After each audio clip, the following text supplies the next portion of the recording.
Welcome to the inaugural P.A.C. Capital Monthly Update. Today, we'll be discussing the financial year that just ended, FY19-20. We'll do a quick recap of what happened globally and what worked and what didn't in P.A.C. Capital portfolios. We'll then look at our forecast for the year ahead, and we'll look at how we're positioning portfolios to the ever-changing environment we find ourselves in.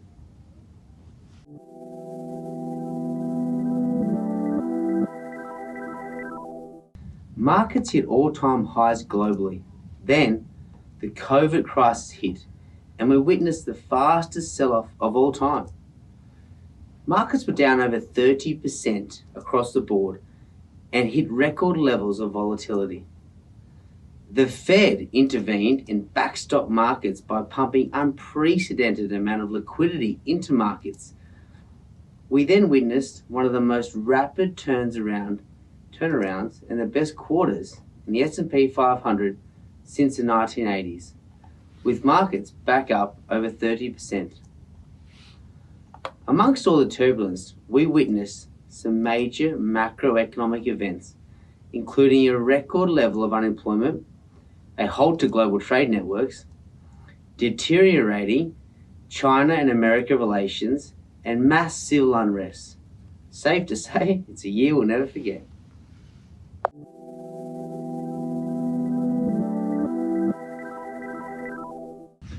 Globally, the virus continues to rage on. Optimistic forecasts of a quick recovery depend on the swift creation of a successful vaccine.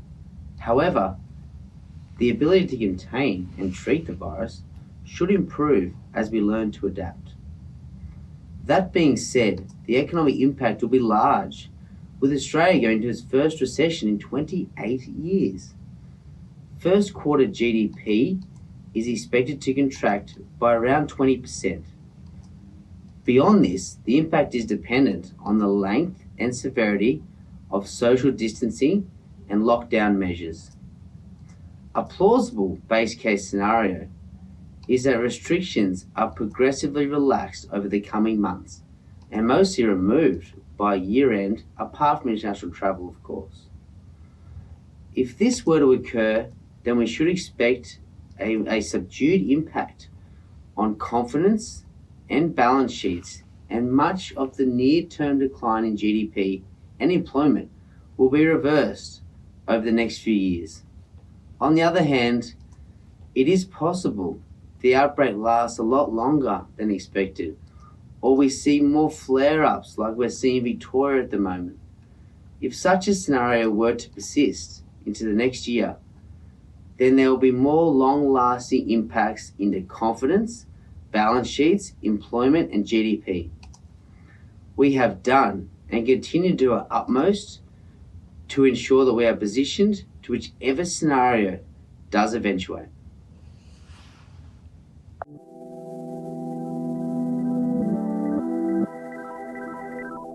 At P.A.C. Capital, we have taken a more conservative approach relative to our benchmark, and we are currently underweight equities across the board. The S&P 500 is currently valued at roughly 27 times earnings, levels not seen since the euphoric booms of the 2000s and the mid-1990s. It's not just the US that is expensive. Over 80% of global equity markets are trading their top quartile of historic price to earnings multiples. We feel that the Fed's liquidity injection and the record low bond yields are forcing equity investors to accept more risk in their search for yield. This comes amid the uncertainty I described earlier around the virus, the China-US tensions, the dire economic macro events, and also the upcoming US election. We are also adding more unrestricted and more concentrated strategies to our portfolios. While the passive investments have worked and were successful over the past decade, the uncertain times that we find ourselves in means that we prefer managers who are less bound by their investment mandates.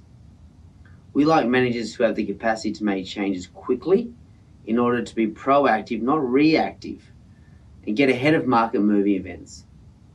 An example of this is the PM Capital Asian Companies Fund. This strategy selects securities based on the manager's conviction and that individual stocks' return and risk characteristics are largely ignores macroeconomic themes and trends. We have recently added exposure to the cybersecurity sector. The outlook for cybersecurity is strong. Demand for cyber products is expected to grow strongly as it becomes a major part of both the public and private institutions. The global sector is worth around $170 billion today. It's expected to grow to around $270 billion by 2026 at a continuous annual growth rate of 8.4%. There are three key market drivers in this sector. Firstly, the growing adoption of cloud-based services in IT. This has been accelerated by the coronavirus and the work-from-home trend. Next, the increasing investments by governments in cybersecurity solutions will spur growth opportunities.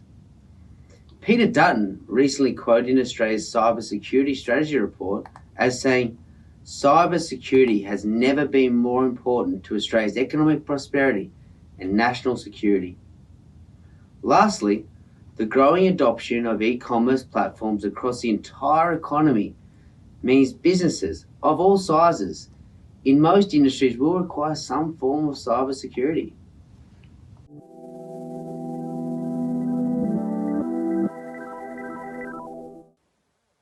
Capital portfolios have outperformed industry funds and competitors by between 3 and 6% over the last 12 months.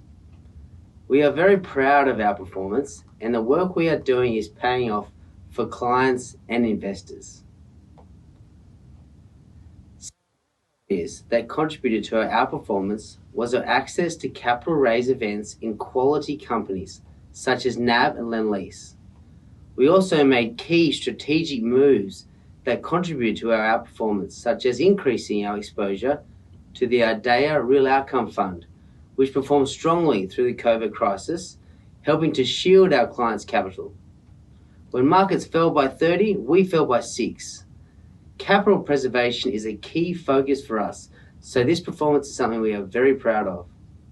Thanks for watching, and reach out to myself or the team if you have any questions or for more information we do here at P.A.C. Capital. I look forward to catching up with you all again next month. Thank you.